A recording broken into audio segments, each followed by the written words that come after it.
Всем привет! Сегодня я хочу поделиться информацией о том, сколько мы потратили в Аргентине на проживание в автодоме. А в конце выпуска я сделаю сравнение и расскажу, выгодно ли везти свою машину через океан, либо арендовать на месте. Мы, Андрей и Оля, решили изменить свою жизнь и отправиться в увлекательное путешествие на автодоме вокруг света из родной Беларуси. Мы уже проехали Прибалтику, Скандинавию, страны Бенилюкс, а затем отправили наш автодом на корабле в Южную Америку. В настоящее время мы находимся в Аргентине и планируем продолжить наше путешествие до Аляски. Присоединяйтесь к нам, смотрите наши приключения и путешествуйте вместе с нами, подписавшись на наш канал. Наше путешествие сложилось не так, как мы планировали изначально. Из-за того, что у Оли не было визы, нам пришлось отказаться от поездки в Чили. В связи с этим мы решили изучить Аргентину вдоль и поперек. И проехали по ней 12,5 тысяч километров за 64 дня. У нас осталось еще 25 дней для изучения северной части Аргентины, прежде чем мы переедем в Боливию. Стоит отметить, что владельцам белорусских паспортов можно находиться в Аргентине 90 дней в году, а владельцам европейских паспортов каждый новый въезд 90 дней. Хочу передать привет нашим аргентинским подписчикам, которые, как ни странно, подписываются на наш канал. По их просьбе мы сделали субтитры на испанском языке. Друзья, у вас замечательная страна и замечательные люди. Берегите Аргентину. Давайте перейдем к интересному. Все расчеты мы делали в евро. За месяц наши расходы составили: топливо на машину, дизель 480 евро.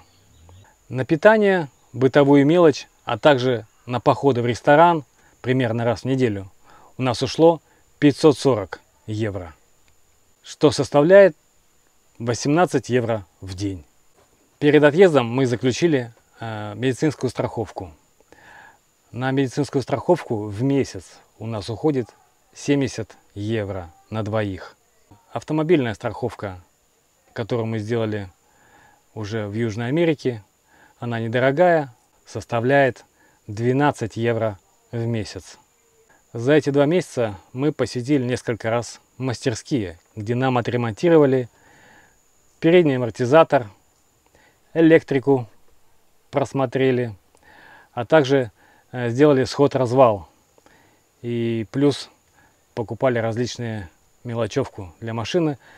Ушло на это 340 евро. Получилось в среднем за месяц 170 евро. Далее мы останавливались несколько раз в кемпингах. Благо в Аргентине они недорогие, а иногда бесплатные. И у нас получилось всего лишь 25 евро в месяц за кемпинги.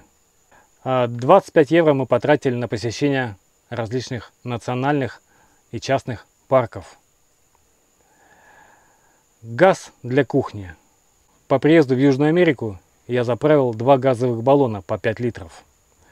За 2 месяца мы потратили 1 баллон, что составило в среднем за месяц 6 евро. Также мы взяли с собой, чтобы не умереть с голоду, продукты из Германии.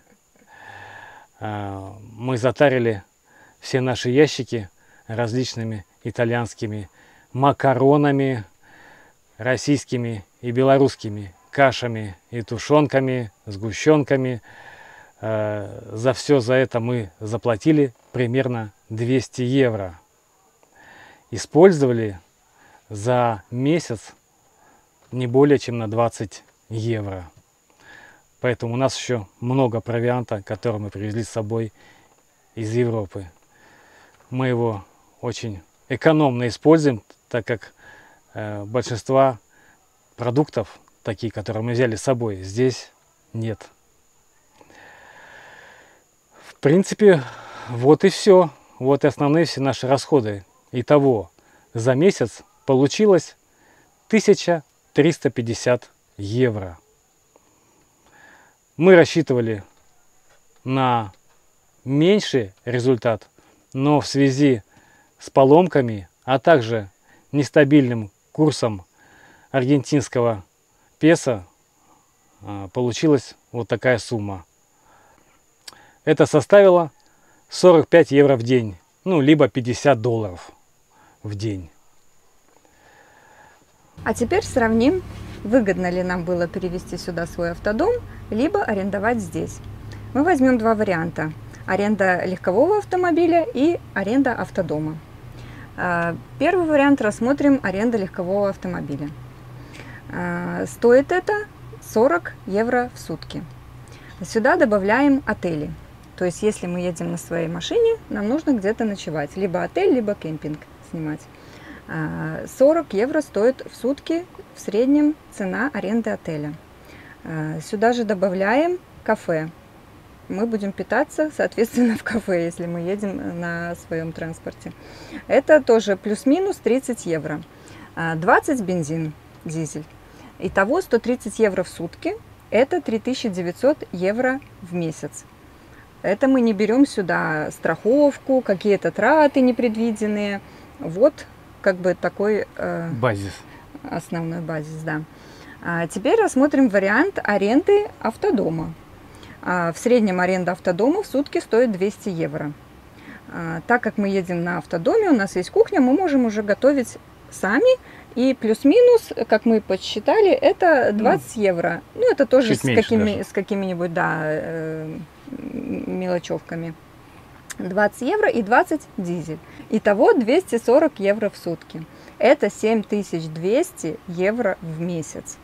Ну, выгода очевидна.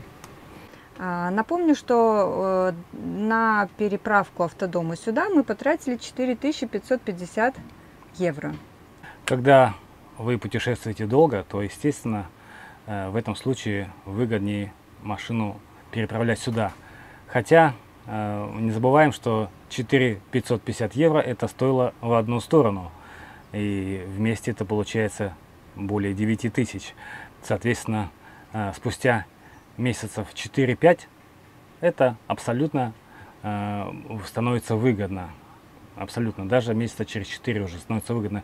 Не забываем про то, что свою машину вы должны еще ремонтировать, как это делаем мы. И на это уходит тоже немало денег. Вот. Но в общем у вас свобода гораздо больше, чем с арендованной машиной, потому что арендованную машину надо возвращать. То есть вы можете прилетать на какое-то место, исследовать его, отдавать машину, перелетать на другое место, там опять брать машину. Либо ваше путешествие всего лишь рассчитано на 3-4 недели. Тогда машину брать выгодно в аренду. Этот способ я уже давно прошел. Он очень интересен, классный. Вот сейчас мы просто уже поднялись на другой уровень и путешествуем в долгую. И других вариантов, чтобы исследовать страну подробно, каждую страну, других вариантов нет. Вот. Либо пешком, или на велосипеде, тоже нормально. Но если мы учитываем удобство, чтобы было комфортно более-менее, то автодом это самое оптимальное средство для передвижения. Вот. Тем более мы не ограничиваем себя, если будет необходимость в отелях или что-то еще, мы это используем тоже.